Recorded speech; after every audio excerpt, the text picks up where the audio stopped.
Welcome है आपका fitter वाला में। दोस्तों, ये वीडियो है टाइप नंबर थर्ड द्विघात समीकरण पर बेस्ड है दोस्तों। और आज की इस वीडियो में हम देखने वाले हैं कि जब आपको समीकरण दिया गया हो, द्विघात समीकरण आपको दिया गया हो, तो शून्यों को ज्ञात कीजिए। शून्यों को दोस्तों मूल भी कहते हैं कि मूल ज्ञात कीजिए, द्विघात समीकरण के मूल ज्ञात कीजिए। और शून्य किसे कहते हैं दोस्तों? मूल किसे कहते हैं? शून्य कहते हैं दोस्तों अल्फा और बीटा को। और ये किसके मान होते हैं? ये दोस्तों एक्स के ही मान होते हैं। आज की इस वीडियो में हम देखेंगे कि अल्फा और बीटा द्विघात समीकरण के अल्फा और बीटा को कैसे ज्ञात किया जाता है। दोस्तों, अति महत्वपूर्ण क्वेश्चन है स्पेशल डीएई एग्जाम के लिए और railway group D, NTPC, RRB, इन सभी एग्जाम के लिए अति महत्वपूर्ण क्वेश्चन है। चलिए इसको देखते हैं कैसे इसको सोल्व आउट करना है। दोस्तों, सबसे पहले आपको क्या करना है, द्विघात समीकरण जो आपको दी गई है, इस समीकरण की द्विघात समीकरण जो स्टैंडर्ड फॉर्म होती है द्विघात समीकरण की, इस समीकरण से दोस्तों तुलना करनी है आपको। तुलना जब आप करेंगे, पिछली वीडियो में मैंने आपको बताया था तुलना करने का तरीका। तुलना हमेशा असमान पदों की होती है। जो समान है उन पदों को काट दीजिए। एक्स स्क्वायर से एक्स स्क्वायर खत्म। एक्स स्क्वायर की गुना में क्या है दोस्तों? गुना में एक है। जिसकी गुना में कुछ नहीं होता उसकी गुना में एक होता है। तो ए का मान कितना आ गया? एक आ गया। यहाँ पर लिख लेंगे। फिर ऐसे ही एक्स से एक्स काट देंगे। बी का मान क्या आ गया दोस्तों? -3। -3 हमने लिखा यहाँ पर। ठीक इसी प्रकार दोस्तों सी का मान क्या आ गया यहाँ पर? -10। ठीक है। इसके बाद दोस्तों डी का मान आपको निकालना है। डी इजकल टू होता है b² - 4ac। इसको दोस्तों विविक्तर डी कहते हैं, विविक्तर डी। ठीक है। अब b का मान कितना है? -3 है। इसका क्या करना है? स्क्वायर करना है। इसके बाद -4ac, -4, ए का मान कितना है? 1 है। 1 लिखेंगे गुना में। फिर c का मान कितना है? -10 है, तो -10 से गुना करेंगे। अब -3 का होल स्क्वायर कितना हो गया? 9। माइनस माइनस की गुना होगी, प्लस हो जाएगा। फिर ये माइनस इसको प्लस कर देगा यहाँ पर, 10 चौक 40। विविक्तर डी का मान कितना आ गया दोस्तों? 49। ठीक है, यहाँ तक तो किसी को कोई दिक्कत नहीं। जब दोस्तों ए, बी, सी और डी का मान दिया हो, तब अल्फ़ा और बीटा के मान क्या होंगे? तब दोस्तों अल्फ़ा का जो सूत्र है, इस सूत्र को अच्छे से कॉपी में नोट डाउन कर लीजिए। अल्फ़ा का मान होता है -b प्लस √d/2a। ठीक है।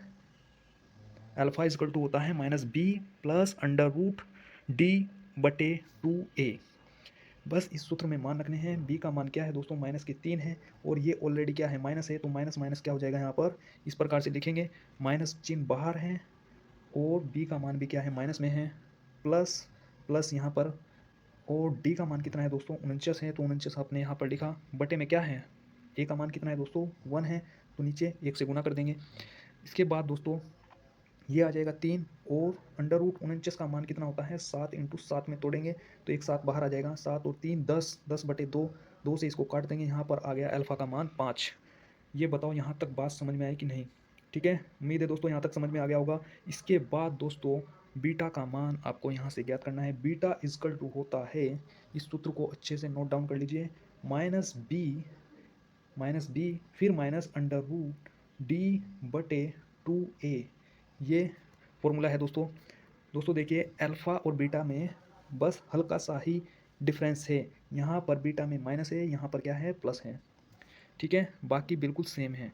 तो बी का मान कितना है दोस्तों? बी का मान है -3। माइनस माइनस चिन्ह बाहर रखा आपने, ये माइनस में है, और बी का मान भी क्या है? माइनस में है। ठीक है, माइनस माइनस की गुना हो जाएगी, ये हो जाएगा 3। फिर माइनस है, और डी का मान कितना है? 49 है, तो यहाँ से 7 आ जाएगा बाहर। ठीक है। इसके बाद दोस्तों 3 - 7 बटे में क्या है? 2 है। ए का मान कितना है? 1 है, तो 2 ही आ जाएगा। 7 में से 3 गया, -4। क्योंकि माइनस में संख्या बड़ी है तो बड़ी वैल्यू का चिन्ह आएगा यहाँ पर।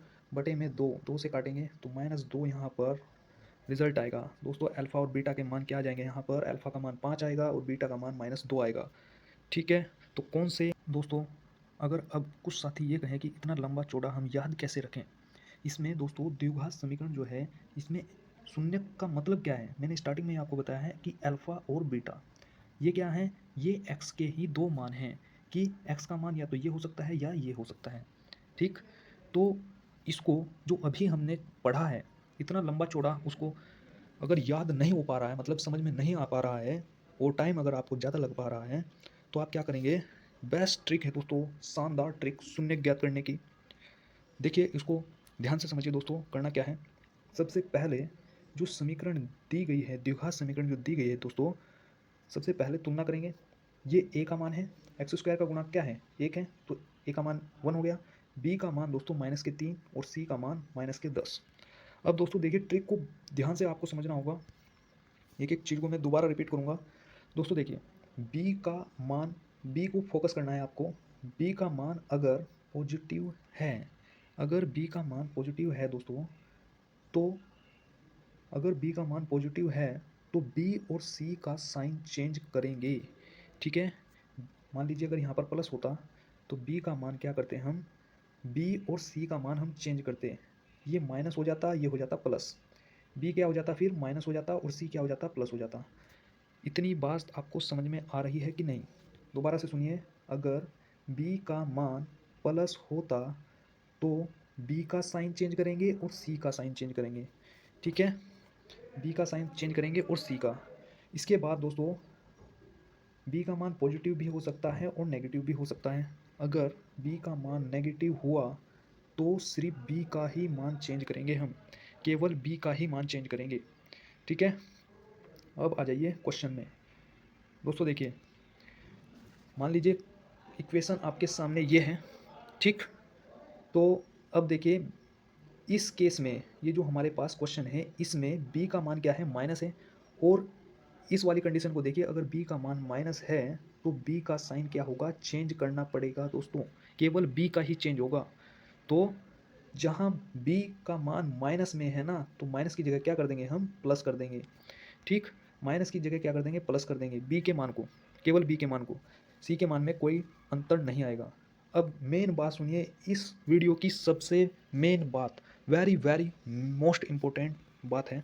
देखिए ये जो 10 है ना, 10 के हमें ऐसे टुकड़े करने हैं दोस्तों, घटाने पर आपको 3 आना चाहिए, घटाने पर 3 आना चाहिए, गुना करने पर आपको 10 आना चाहिए। ठीक, घटाने पर 3 आना चाहिए, गुना करने पर 10 आना चाहिए, गुना करने पर 10 आना चाहिए और घटाने पर 3 आना चाहिए। तो क्या हो सकता है दोस्तों, वो होगा यहाँ पर 5 - 2, अगर घटाएंगे तो 3 आएगा, गुना करेंगे तो कितना आएगा, 10 आएगा। ठीक है, यहाँ तक क्लियर। तो दोस्तों जो साइन हमने यहाँ पर चेंज करा ना, जो साइन हमने चेंज करा उसके आगे आपको लिखना है, ठीक है, उसके आगे आपको लिखना है 5 और 2, जो टुकड़ा आपने लिखा माइनस लिखना है। देखिए कलर चेंज कर लेते हैं हम यहाँ पर। दोस्तों देखिए ध्यान से समझिए आप, सबसे पहले इसमें क्या करना है, जो ये कंडीशन आपको दी गई है इसमें इस सी के हमें टुकड़े करने हैं, सी के हमें ऐसे टुकड़े करने हैं। हमें पता कैसे लगेगा कि घटाना है या जोड़ना है, ये जो माइनस चिन्ह दर्शा रहा है यहाँ पर सी के आगे, ये माइनस चिन्ह दर्शा रहा है, ये दर्शा रहा है कि घटाएंगे, अगर प्लस हुआ तो जोड़ेंगे। ठीक है, तो 10 के ऐसे टुकड़े करने हैं जो गुना करने पर तो क्या आना चाहिए, गुना करने पर आना चाहिए 10 और घटाने पर आना चाहिए, घटाने पर कितना आना चाहिए, 3 आना चाहिए, ये 3 आना चाहिए घटाने पर। तो हमने देखा, हमने पहले ये देखा कि यहाँ पर माइनस है और माइनस के लिए यहाँ पर लिखा हुआ है कि अगर b माइनस हुआ तो b का साइन हम चेंज कर देंगे। चेंज हमने करा, यहाँ पर क्या कर दिया हमने दोस्तों, यहाँ पर हमने प्लस कर दिया और यहाँ पर माइनस ही है, जो टुकड़े हमने करे थे उसके आगे लिख देंगे और यहाँ से हमें अल्फ़ा और बीटा के मान निकल करके आगे अल्फ़ा का मान होगा 5 और बीटा का मान होगा दोस्तों 2, -2। बात समझ में आई कि नहीं दोस्तों? इससे बेहतरीन और कोई चीज़ नहीं हो सकती दोस्तों। उम्मीद है आपको ये समझ में आया होगा। मैं दोबारा से रिपीट करता हूँ, जो इक्वेशन आपको दी गई है सबसे पहले ए के और बी का और सी का मान पता करेंगे, उसके बाद हम देखेंगे कि बी का साइन क्या है। अगर बी का साइन पॉजिटिव है तो बी का और सी का मान चेंज हो जाएगा, लेकिन सवाल में हमारे पास बी का जो साइन है माइनस है, अगर माइनस है तो बी का, सिर्फ बी का साइन चेंज होगा। ठीक, फिर उसके बाद हमने देखा कि यहाँ पर सी जो है माइनस में है, तो हमने 10 के ऐसे टुकड़े किए, हमें यहाँ पर माइनस दिखा तो हमने देखा कि घटाने पर कितना आना चाहिए, घटाने पर 3 आना चाहिए और गुना करने पर 10 आना चाहिए। ठीक, फिर हमने जो चिन्ह चेंज किए हैं, माइनस की जगह क्या कर देंगे, प्लस कर देंगे, यहाँ पर माइनस जो टुकड़े किए हैं उसके आगे लिख देंगे दोस्तों, और यहाँ पर सीधा राइट आंसर। क्लियर दोस्तों, उम्मीद है आपको ये वीडियो पसंद आया। वीडियो को ज़्यादा से ज़्यादा शेयर कीजिए। मिलते हैं दोस्तों नेक्स्ट वीडियो में, तब तक के लिए धन्यवाद।